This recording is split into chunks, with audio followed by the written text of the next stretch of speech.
విశ్వేశ్వర రెడ్డి ఆయన కొండ అనుకుంటుండు. మా కార్యకర్తల సంగతి తెలియదు.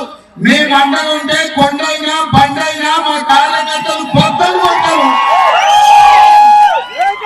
ఆయన కార్యకర్తలు ప్రజలు పోతే అపాయింట్మెంట్ తీసుకుని రావాలంటున్నాడు.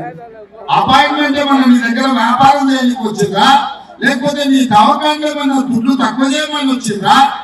నీకు ఓట్లు వేసినందుకు వాళ్ళకి సమస్య ఉన్నప్పుడు వాళ్ళు వచ్చే కలుస్తారు. విశ్వేశ్వర రెడ్డి కలవాలి, శాతనైతే సాయం చేయాలి. నీ దవాఖానలో ఏమన్నా ఉంటే ఫీజు తగ్గించాలి.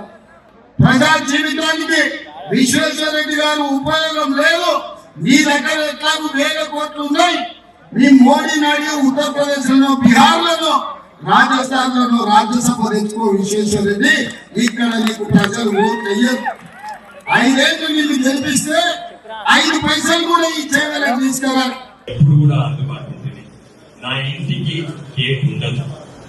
నా ఇంటికి గేట్ బంద్ ఓపెన్ కాదు. నా ఇంటికి గేట్ లేదు. మా ఇంటిని పోయి తీసుకోండి. నా ఇంటికి గేట్ ఉండదు. వేరే రాజకీయ నాయకులకు ఇంటికి గేట్ ఉంటుంది. ఒక సెక్యూరిటీ గార్డ్ ఎప్పుడు నా ఇల్లు గేటు ఇప్పుడే కాదు, 20 ఏళ్ల సంది నా ఇంటికి గేట్ లేదు. ఎవరు కూడా నా ఆఫీస్ కు గేట్ లేదు. ఎవరు కూడా నా ఆఫీస్ కు నడుచుకుంటూ రావచ్చు. తప్పనిసరిగా అంబేద్కర్ ఆశయాలతో మన ప్రధానమంత్రి విధానము, ప్రధానమంత్రి మేనిఫెస్టోలో నేను ఇక్కడ 100% అమలు చేస్తాను. నిజంగానే చేవెళ్ళ సస్యశ్యామలయం చేస్తాను.